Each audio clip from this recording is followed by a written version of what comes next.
Amigos míos, muchísimas gracias por estar con nosotros, por seguir estando. Y ya saben, aquellos que recién se incorporan, si han visto una partecita del programa, todos los viernes a las 5:30 de la tarde también estamos con estos mensajes para todos ustedes. Mensajes que ya conocen muchos de ustedes, de toda la Argentina y de todo el mundo, que ven el programa a través de las redes, que tienen que ver con ejemplos de vida de hombres de nuestra patria, que son ejemplos en todo el sentido de la palabra. Hoy Pablo, este empresario de la agroindustria que les voy a presentar, reúne todas las condiciones desde mi modesto punto de vista para calificarlo un ejemplo por seguir. Es constante, perseverante, inteligente, laborioso, se ha esforzado muchísimo, ama la patria, ama la Patagonia, ama la tierra en la que vive y convive con sus seres queridos. Y bueno, le dolía el estado en que están o estaban nuestros campos en la Patagonia, impidiendo una producción importante en materia de ovinos y del agro. Pero gracias a ellos, que los aceptan estos diálogos con mucho gusto, terminan siendo mis amigos.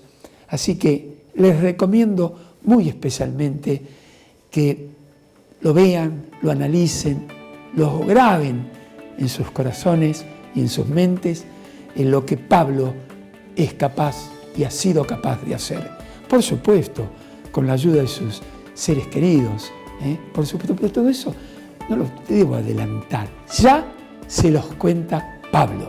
Atención, país.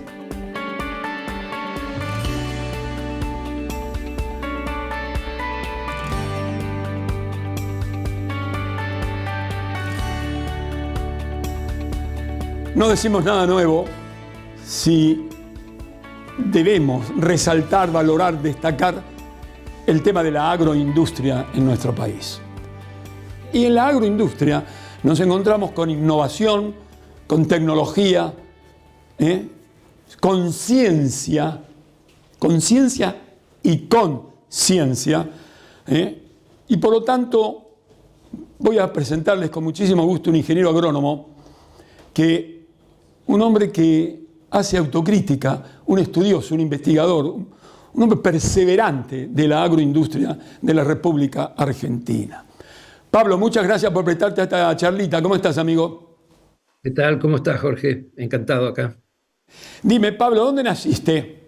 Yo nací en la capital federal por un tema médico, pero en realidad soy originario de Río Gallegos. ¿Tus padres viven, Pablo? No, fallecieron hace años ya. Y fallecieron hace más de 20 años. Mi papá se llamaba Tito, Pablo, también como yo, pero le decían Tito, y mi mamá se llama Dafne. Dafne. ¿Y qué fueron Tito y tu madre querida para vos en tu vida?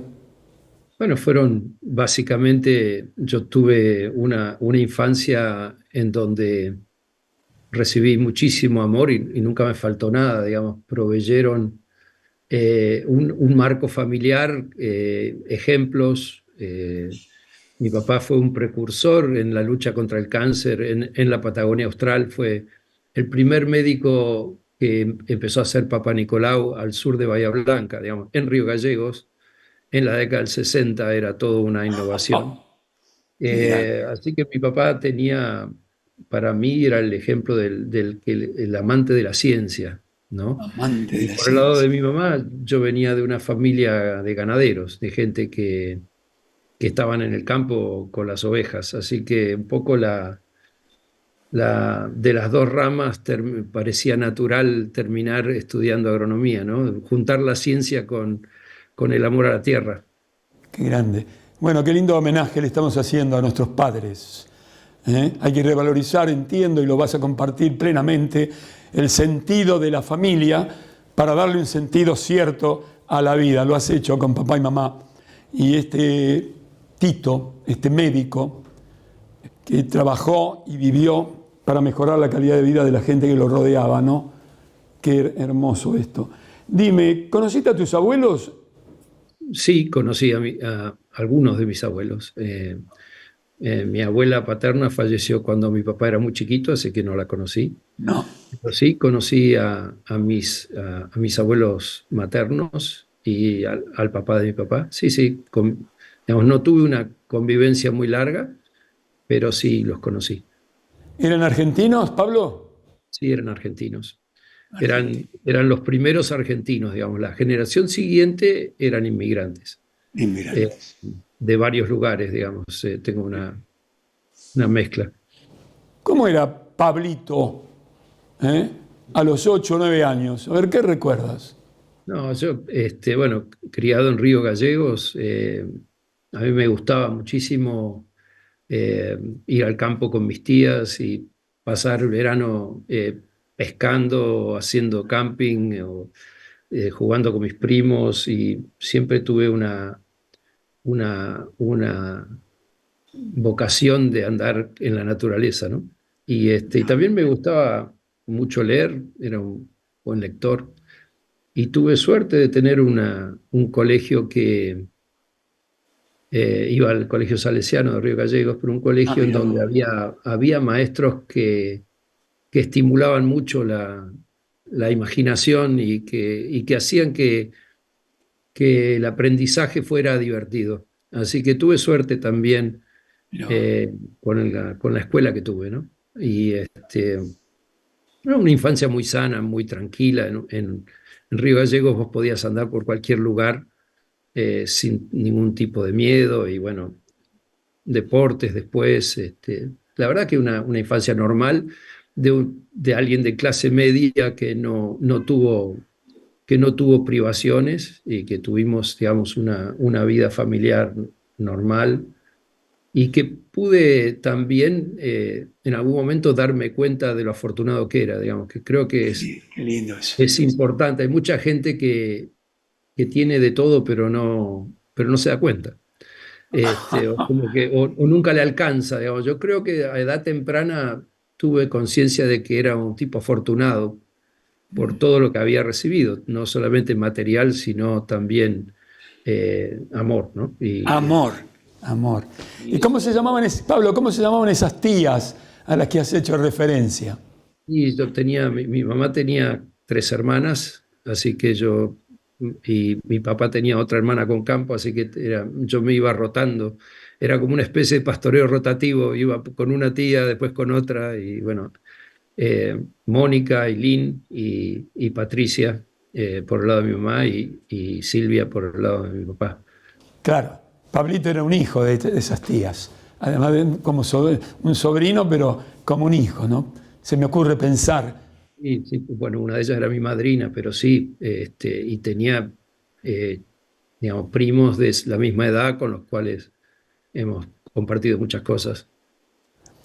hemos hecho, de alguna manera, has hecho un homenaje, un recuerdo a los salesianos, a Juanito Bosco, como le decían los estudiantes salesianos, ¿no? Donde seguramente ahí se cultivó y aprendiste y viste la amistad, la familia y los valores, ¿no? Sí, creo que fue un colegio que me marcó mucho en términos de valores, valores que he tratado de representar coherentemente durante el resto de mi vida. Mirá vos. Y entonces, en la universidad, ¿dónde estudiaste agronomía y por qué? Estudié agronomía porque, bueno, estaba en Río Gallegos, tenía que ver a dónde me iba a estudiar y qué quería hacer. Y llegué a la conclusión de que quería estudiar algo que tuviera que ver con la tierra y que tuviera que ver con producción. Claro, En esa época tenía 17 años y un pibe. me impresionó un libro de Pablo Neruda que hacía una reflexión cuando tenía más de 60 años, tal vez tenía mi edad cuando lo escribió, y se preguntaba quién soy si no hice nada, como que le daba envidia que un carpintero de repente podía hacer una silla o un panadero generaba, y que él había sido simplemente una persona que había estado entre papeles y que nunca había producido nada. me pegó esa reflexión y decidí que iba a querer estudiar algo que tuviera que ver con producir. Así que, bueno, estudiar agronomía fue la consecuencia natural de esa decisión. Tenía que estudiar algo que me permitiera volver al sur. O sea, había carreras que no me permitían regresar porque no hubiera tenido trabajo. Así que bueno, me fui a estudiar a Balcarce en la Universidad de Mar del Plata, eh, que era en ese momento recién era una facultad nueva, funcionaba dentro de una estación experimental de INTA y era considerada un poco la mejor en ese momento porque estaba recibiendo muchísimos profesores que se habían estado capacitando en el exterior. En esa Mirá. época el INTA tenía una política muy activa de formación de cuadros científicos y bueno, en Balcarce estaban todos dando clases, así que creo que fue una buena decisión. ¿Recordás algún profesor de la Universidad de Balcarce? Me acuerdo de muchos porque tuve excelentes profesores. Eh, digamos, desde Carlos Barassi, Carlos Verona, Alfredo Lange, Mariano Cosimano. Ufa, La verdad que sería injusto que siga nombrando, había muchos. mira, mira vos. Yo recuerdo mucho a Carlos Verona porque estaba en tercer año y empecé a cursar ecología, él era profesor, y un día viene y me dice, vos sos del sur, ¿no? ¿Lees inglés? Sí. Bueno, léete esto. Y me trae el primer paper sobre manejo de pastizales que leí en mi vida. Mira vos. Y claro, cuando leí eso, que era, digamos, lo que se llamaba range management, manejo de pastizales, era una disciplina de ecología aplicada y parecía escrito para la Patagonia todo lo que estaba leyendo. Digo, bueno, esta es la primera vez que veo algo que tiene que ver con el lugar de donde yo soy, digamos, porque hasta ahora en Balcarce llevaba más que nada cosas muy agronómicas, muy de cultivos, de papa, de ganadería con vacas. No encontraba nada que me sirviera para volver, pero ese fue el primer paper y de ahí no pude parar de leerlo. Bueno, me has permitido con esta charlita y este diálogo homenajear a tus padres, homenajear a algunos profesores. Profesor, palabra sagrada, ¿no? Cuánto tiene que ver la educación, la ciencia y la tecnología en los países desarrollados.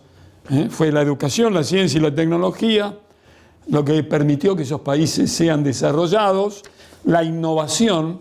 Los japoneses dicen que el que no crea no crece y el que no crece se muere, ¿no? Por lo poquito que he leído de tu vida, sos perseverante, constante, observador, y esa actividad supongo que requiere un sostén, y supongo que ese sostén es el amor de tu vida, se llama Alejandra, ¿o no? Sí, claro, Alejandra. Sí, sí, ¿Cómo? es mi puntal, es Mi la persona puntal. que me acompaña desde hace 27 años y que me permite ser quien soy, me permite eh, tener mi espacio de trabajo, digamos, ella resuelve muchísimas cosas y me da todo el soporte que uno necesita, sobre todo porque hemos pasado por situaciones no muy felices, ¿no? Digamos, de dificultades, de obstáculos, de resistencias, digamos, la situación del innovador muchas veces es la más incómoda, porque eh, tenemos una sociedad que resiste profundamente los cambios y muchas veces el innovador es objeto de persecución, ¿no? Entonces, si no hubiera sido por ella, yo no hubiera podido hacer nada. ¿Cómo se conocieron con Alejandra? Nos conocimos en el INTA. Ay, mira vos. El INTA. Una palabrita del INTA, a ver, de un profesional como vos. Mira, el INTA es una institución muy importante, es una institución que tiene un rol que debería estar cumpliendo. Creo que ha perdido muchísimo del rumbo, digamos, en el sentido estratégico y en calidad. Lamentablemente, las últimas décadas han sido eh, muy malas para el INTA. El INTA se politizó, se volvió, eh, se volvió resistente al cambio, digamos, cuando uno en la ciencia debería estar, debería no considerar ninguna verdad como definitiva y debería estar explorando los límites de sus propios paradigmas. Bueno, por lo menos en lo que a mí respecta, el INTA ha sido una de las fuentes de resistencia al cambio más fuerte que he visto. Ah, mirá vos, qué cosa, ¿no?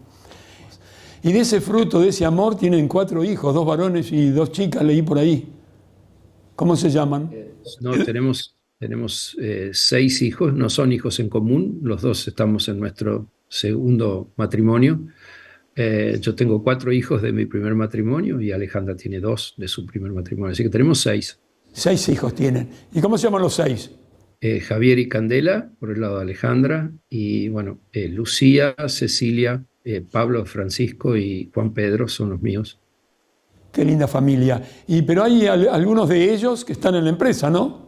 Sí, en realidad tenemos 4 de ellos. Bueno, Pablo armó su propia empresa que se llama Roots, pero Dios. digamos, empezó trabajando con nosotros y de hecho Roots es una empresa que trabaja íntimamente, digamos, con Ovis 21, así que es como parte del mismo equipo de trabajo. Y después sí, Lucía, Candela y Juan Pedro trabajan también en Ovis 21, así que son 4 de 6 que están sumando su capacidad, su talento todos los días para hacer que esto crezca. Así que sí, estamos. Qué bien, ¿eh? Qué bien. Esto, Ovis 21, vos lo vas a explicar, seguramente nos vas a dar una información formativa sobre qué es. Yo lo asocié, apenas leí un poquito, a lo que es CREA, ¿no? Es esta organización de intercambiar conocimientos, de colaboración, de sentido de comunidad. ¿Qué es Ovis? Bueno, Ovis 21 es una pyme, es una pequeña empresa. Somos una de las primeras empresas B que hubo en Sudamérica, o sea, empresas de triple impacto. Y nosotros lo que hemos desarrollado es una red de colaboración entre productores y técnicos. Nosotros administramos esa red, en donde hoy hay más de 300 campos y más de 100 profesionales trabajando. Nosotros desarrollamos protocolos para ganadería y agricultura regenerativa, entrenamos a los técnicos, los acreditamos y esos técnicos son los que le prestan servicios a los productores para que puedan hacer la transición de la producción convencional a la producción regenerativa. Y también tenemos una escuela de regeneración en donde brindamos cursos, capacitaciones, algunas virtuales, otras presenciales, en todos estos temas que tienen que ver con ganadería y agricultura regenerativa. Sos un hombre que hace autocrítica, te lo decía fuera de cámaras, autocríticas tan poco comunes, lamentablemente, por lo menos así lo veo yo en la Argentina, ¿no? Y tú haces esa autocrítica en relación a esa observación, innovación constante que rechazaban por ignorancia o por lo que fuere, y vos seguiste adelante. Contame un poquito esa historia, ¿eh? ¿Cómo se llega a la regeneración con tanto éxito, o debiera serlo de aquí en más? No sé si es autocrítica, creo que el punto común o el punto central es si vos querés resolver un problema o no. Entonces, cuando vos querés resolver un problema, haber tenido razón antes o no es muy importante. Lo importante es resolver el problema. Entonces, no es cuestión de quién tiene razón o quién no se equivocó. El tema de la desertificación patagónica me desveló desde que lo entendí y traté de resolverlo y estuve 18 años yendo en la dirección incorrecta. Entonces, la autocrítica no fue, ni siquiera fue autocrítica. Los productores nos empezaron a decir, bueno, ¿alguna idea mejor no tienen? Porque esto que ustedes me recomiendan no me está funcionando. Entonces, es una búsqueda permanente de un resultado. De repente fuimos en una dirección que era la que decían todos los libros, no funcionó. Y cuando probamos algo que era completamente disruptivo, como es el manejo holístico, de repente sí funcionó. Y bueno, y la felicidad de haber encontrado una solución no tiene que ver con uno mismo o con el ego o con que si estuvimos equivocados o no.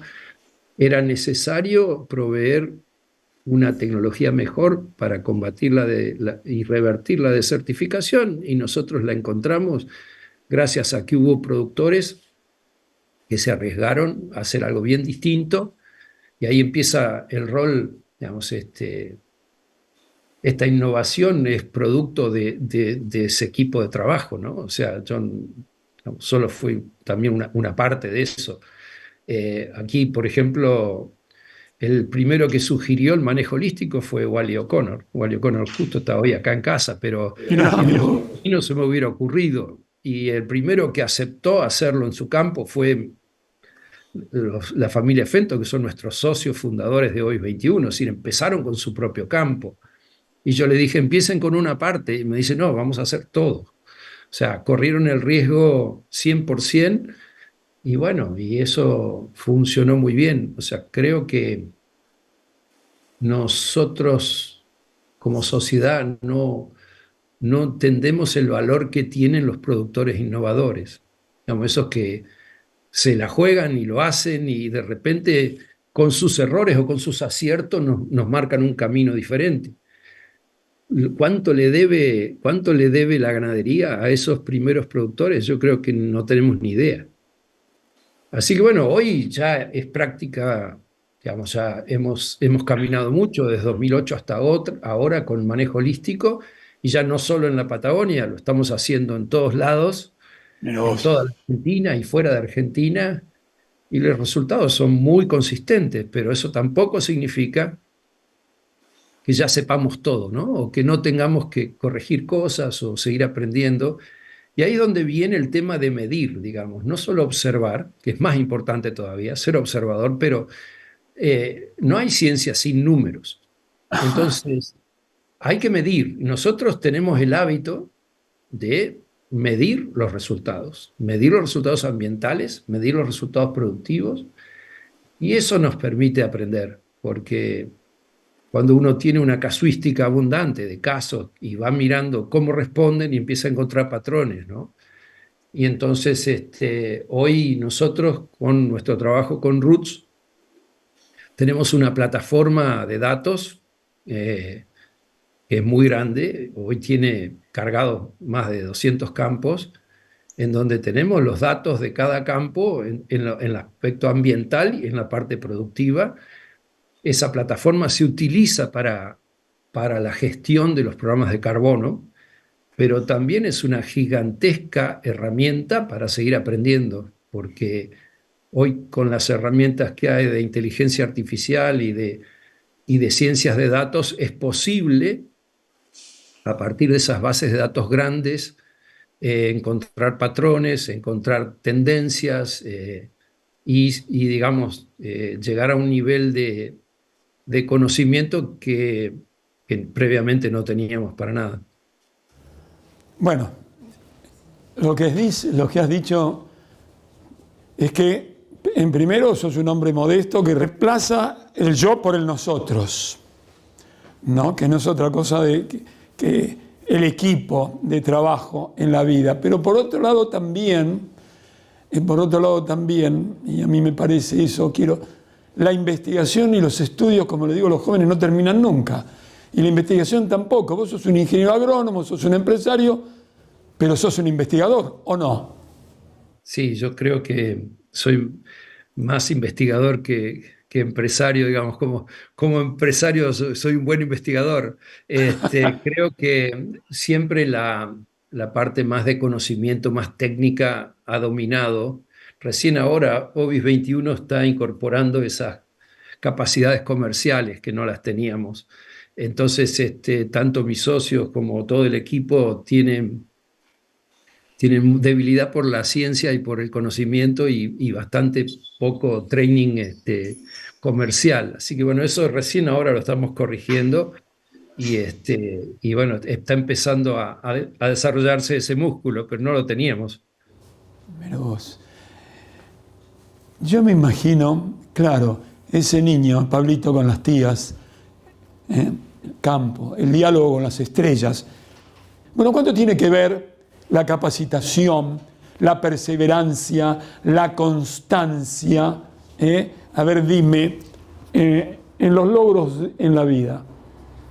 Bueno, repasando lo que acabas de decir, no hay yo sin nosotros. O sea, hoy lo que nosotros hemos logrado es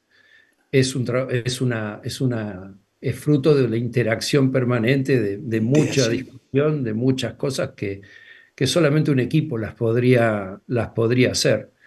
La capacitación, y bueno, es un arma de doble filo, digamos.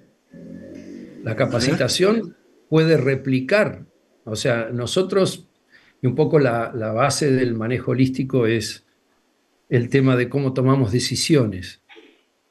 Entonces, la capacitación, si refuerza nuestra tendencia al pensamiento lineal, al reduccionismo, puede ser muy, muy negativa para tener apertura para lo nuevo. O sea, la capacitación, en la medida en que desarrolle espíritu crítico y esa necesidad de ver si la teoría se da la mano con la realidad y con los números, bueno, por eso, si la educación y si la capacitación es desafiante y plantea expandir las fronteras, cuestionarse lo que creemos que sabemos, esa es la educación que nosotros creemos que hace cambiar el mundo.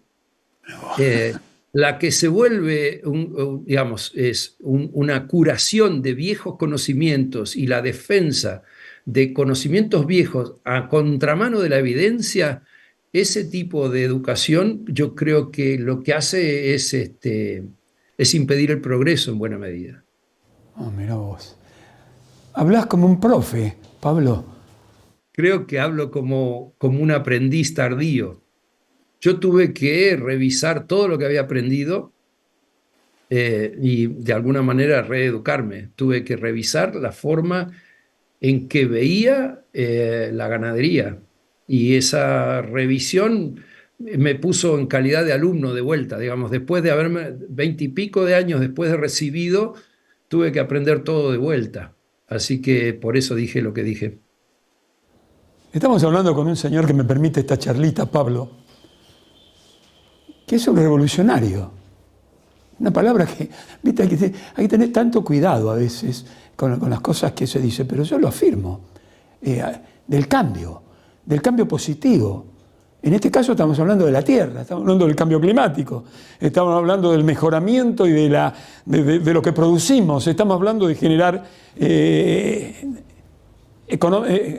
crecer en todo el sentido de la palabra y en la economía con el cuidado y haciendo un aporte al cuidado de nuestra casa, la tierra, de lo que se habla mucho, de sustentabilidad, de sostenibilidad, pero todavía no se hace todo lo que hay que hacer. Mira, yo soy socrático, Pablo, vos, la humildad y la bondad son ramas de la inteligencia, por lo menos, no para mí quién soy yo, pero Sócrates no, y sos un tipo humilde, pero ¿tenés hermanos? No te pregunté si tenés hermanos. Tengo 2 hermanas. ¿Menores? Sí, son menores que yo y viven en Río Gallegos. Ah, mira vos, 2 hermanas. ¿Cómo se llaman? Alejandra y Rosana. Alejandra, igual que el amor de tu vida hoy, de Alejandra. Y Rosana. Sí, Muy bien. ¿Y cómo te llevaste con ella? ¿Qué pregunta? ¿Y ese tipo qué le importa? Puede decir. bien. No, siempre muy bien. Tenemos lazos muy fuertes y creo que una de las, también de las fortunas que uno puede contabilizar a esta edad es tener una excelente relación con las hermanas. Qué lindo esto, che. Y cuando dijiste que hay un suicidio ambiental en la Patagonia. ¿Es actual? ¿Te referiste a otros tiempos? ¿Qué es eso? No, me refiero a exactamente hoy, digamos. ¡Oh! Hoy seguimos degradando tierras. No, la Patagonia, el problema de la degradación patagónica es que es una muerte por goteo. Digamos, no hay una gran catástrofe toda junta, sino que todos los años perdemos un poquito de ese capital biológico por mal manejo. Lo que yo digo que es un suicidio es que ya con 15 años de evidencia de que se puede hacer otra cosa, todavía tenemos que la amplia mayoría de los que toman decisiones siguen yendo por el camino que ha fundido, digamos, hoy hay 30% de campos cerrados en la Patagonia. Y están cerrados porque no son rentables, esos son millones de hectáreas abandonadas, en donde antes vivía gente y trabajaban familias y se producían materias primas que después iban a los frigoríficos, que iban a la industria lanera. O sea, la degradación de tierras es la causa de la pobreza y la pobreza es la causa del cierre de predios. Y yo digo que mucha gente no interpreta lo que, no tiene la capacidad de darse cuenta de lo que está pasando. Todos, creo que las personas que viajan por las rutas en Patagonia creen que la aridez o que el desierto es normal. Sí. Y siempre fue desértico, por supuesto, siempre fue seco, pero cualquiera que vaya mirando la diferencia que hay entre las banquinas de la ruta, donde no hay animales, y lo que pasa del otro lado del alambre, se dará cuenta que hay una enorme diferencia entre que algo sea seco y que algo esté hecho un desierto. Y nosotros hemos tenido en la Patagonia, en 4 generaciones, la capacidad de convertir una estepa en un desierto, perdiendo la mayoría de las especies útiles, dejando el suelo descubierto, teniendo enorme cantidad de erosión y inutilizando un recurso. Malo o bueno era lo que había. Y creo que lo terrible de esto es que el problema es un poco invisible hasta para los propios actores. Es decir, como es tan lento, es como que no hay reacción y se actúa como si tuviéramos todo el tiempo del mundo. Así que bueno, yo creo que la desertificación es el resultado de malas prácticas de manejo, fundamentalmente pastoreo continuo, es decir, tener los animales todo el tiempo en el mismo lugar, y también una buena parte de indiferencia, ¿no? Es decir, no reaccionar frente a La lo indiferencia. que está pasando. Qué tremendo eso de la indiferencia, ¿no? La indiferencia por la clase que nos estás dando sin ser profe, ¿no? Especialmente para los jóvenes, no tan jóvenes, y para los políticos en la Argentina. Me queda a mí la impresión, como seguramente a mucha gente cuando vea esto en el mundo a través de Internet, de las redes, esa riqueza perdida que está ahí de nuestra Patagonia, de nuestra patria. Es un espanto. Claro que lo es. Y digo la Patagonia, pero todas las zonas semiáridas del país están degradadas y también, bueno, las zonas más húmedas no tendrán desertificación, pero hay degradación de tierras. Así que, o pérdidas de suelos, o las millones de hectáreas agrícolas que llevan 30 años en agricultura permanente y hoy no tienen vida en el suelo, digamos. Tenemos la forma en que producimos alimentos y fibras es una forma que lo hace a costa de la naturaleza, del capital biológico. Y no tenemos mucho tiempo para cambiar eso. Nosotros en menos de 15 años vamos a estar en una situación crítica por el calentamiento global, digamos, vamos a estar en una situación en donde las decisiones que no tomemos ahora racionalmente, previsoramente, se tomarán a las apuradas en medio de una emergencia, digamos. Nosotros de acá a 2035 vamos a tener 450 partes por millón de dióxido de carbono en el aire, y eso equivale a subir 2 grados la temperatura Y subir 2 grados la temperatura es un cambio, ya no es el planeta que conocimos.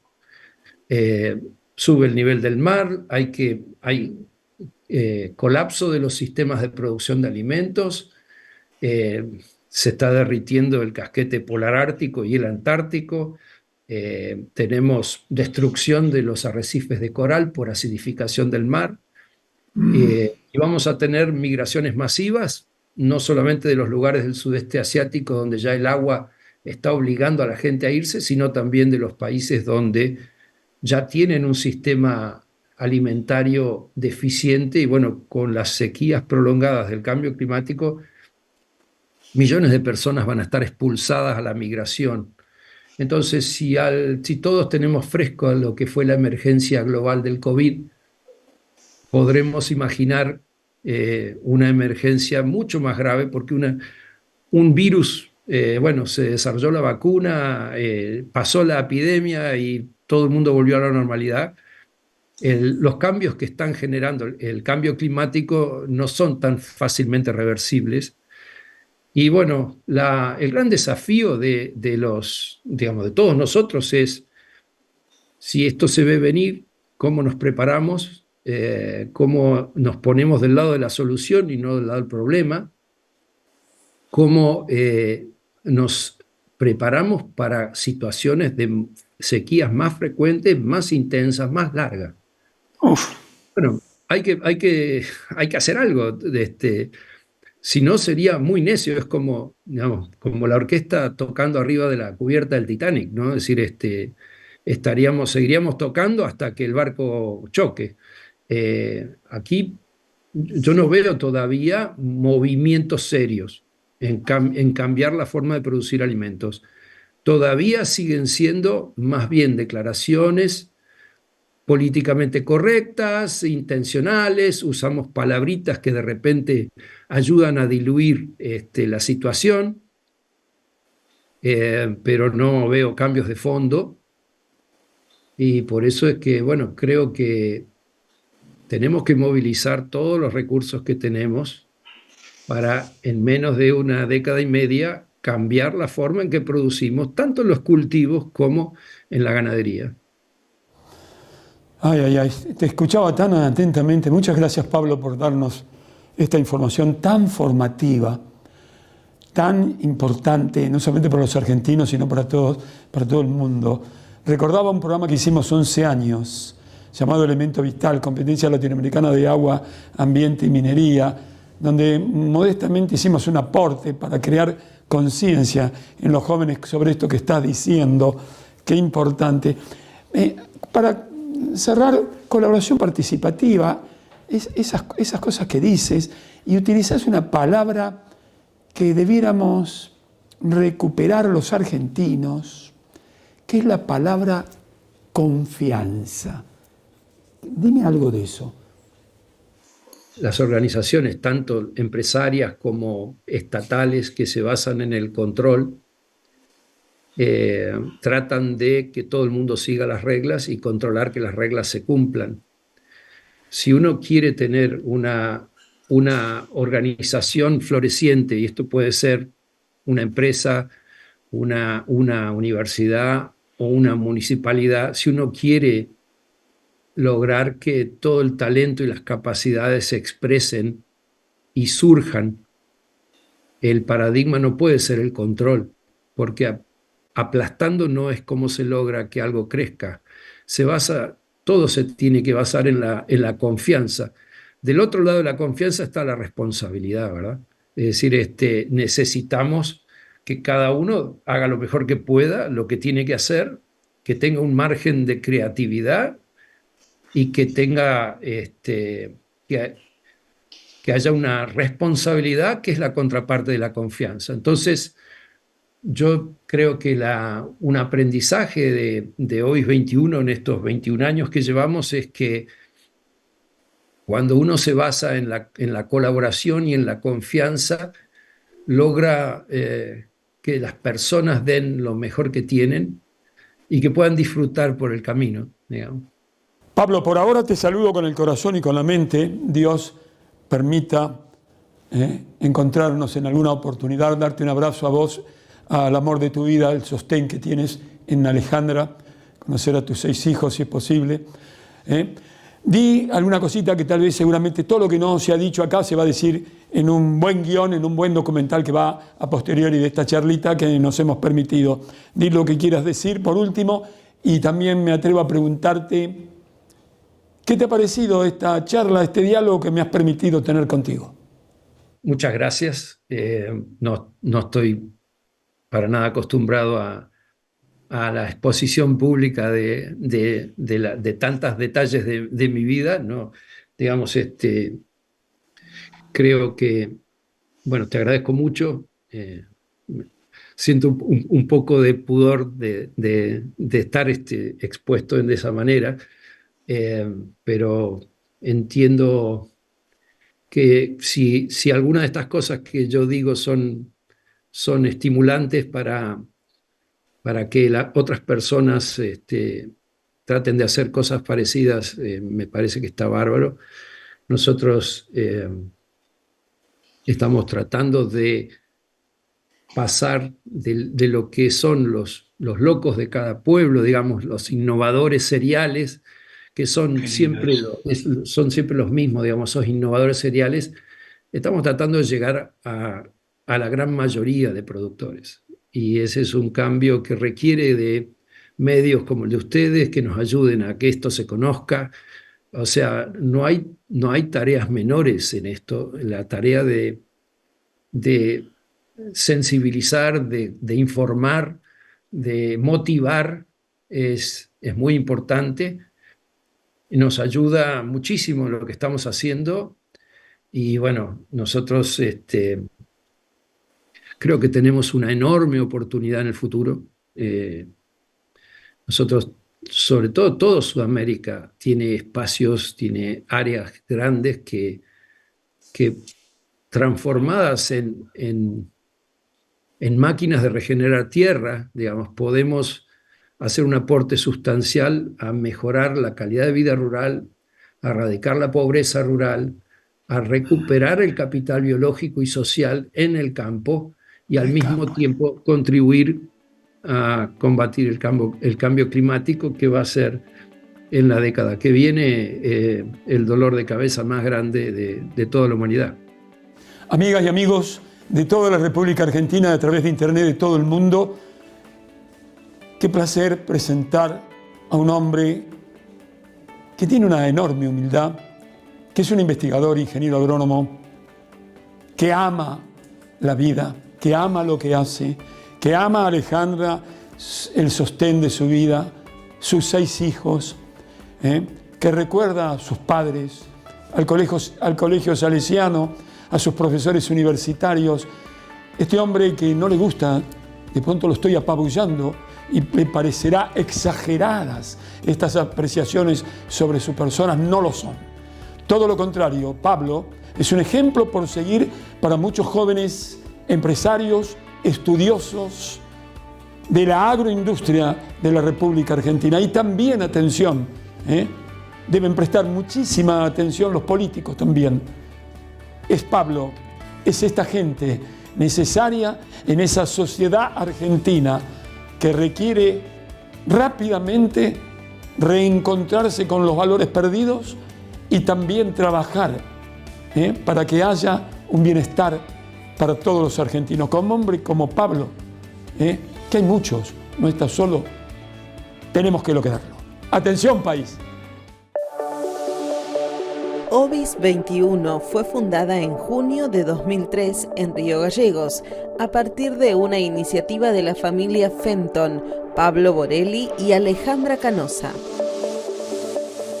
Su objetivo inicial fue potenciar la sustentabilidad de las cadenas de valor basadas en la especie ovina. Ricardo Fenton regresó de Australia con una importante innovación en el manejo de ganado ovino e invitó a Pablo Borelli a generar una organización que fuera capaz de introducir el nuevo sistema productivo a escala de la región completa y no solamente a nivel de predio. Gracias a la experiencia de ambos, crearon la red de productores ovinos Ovis 21, que desarrolla el concepto de red de colaboración y aprendizaje. En 2008, y bajo la guía del experto en manejo holístico Wallace O'Connor, los pioneros lograron en tan solo 4 meses un avance significativo que Borelli no había conseguido en 20 años de investigación y trabajo en la Patagonia. Durante su carrera, Borelli estudió el devastador impacto de la gestión inadecuada de pastizales en la región. Después de numerosos intentos fallidos de cambiar el rumbo del sector ganadero desde la política pública, dio origen al emprendimiento privado. Ovis 21 se especializa en el manejo holístico, una técnica de producción ganadera que permite potenciar la rentabilidad de un predio y recuperar el ecosistema a partir de la regeneración de pastizales. Con vocación colaborativa, cuenta con un equipo de profesionales con una visión integral que busca aumentar la sustentabilidad económica, ecológica, social y humana de sus clientes. Nuclea a una red de productores técnicos alrededor de 300 campos de la Argentina y el exterior y más de 100 profesionales que buscan aprender y mejorar continuamente el manejo regenerativo a través de la ganadería. Desarrolla protocolos diseñados para la ganadería y agricultura regenerativa. Además, entrena y acredita a sus técnicos, quienes prestan servicios a los productores en su transición de producción convencional a regenerativa. En 2019, Ovis 21 impulsó la creación de la Escuela de Regeneración como proyecto adyacente fruto de las capacitaciones en manejo holístico. Con ella, dicta cursos presenciales y virtuales con participantes de la Argentina y otros países.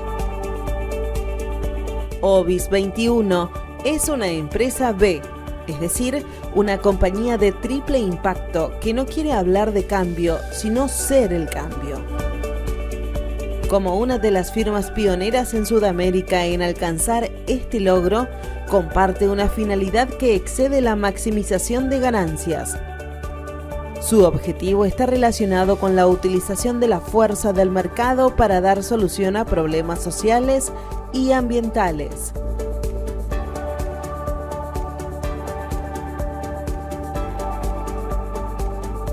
Y es el nodo argentino del Savory Institute, una red global que busca revertir la desertificación y combatir el cambio climático. A través de prácticas regenerativas y como empresa B, Ovis 21 no solo cultiva tierras, sino también un futuro sostenible. Desarrolla a las personas que de él dependen y brinda herramientas y oportunidades para mejorar la rentabilidad del negocio ganadero.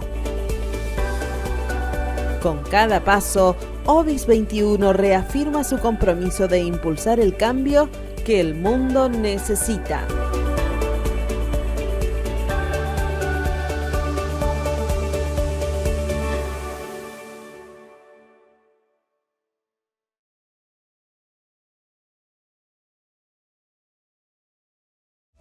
En Metalpat somos una empresa metalúrgica que fabrica instalaciones ganaderas para bovinos, ovinos y equinos.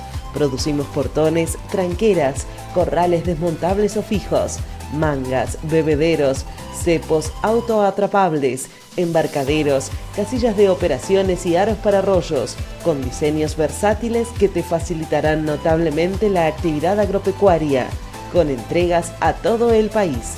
Metalpat, siempre facilitando el manejo del ganado.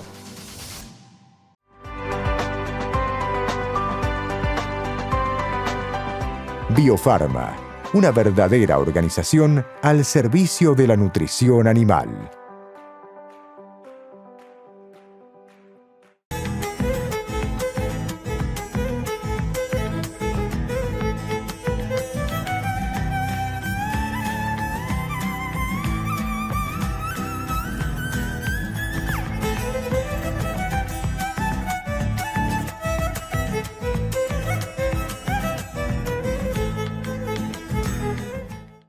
Te presentamos Coto Digital, una forma rápida y fácil para que compres lo que necesites desde la comodidad de tu hogar. Te invitamos a que visites nuestra página www.cotodigital.com.ar.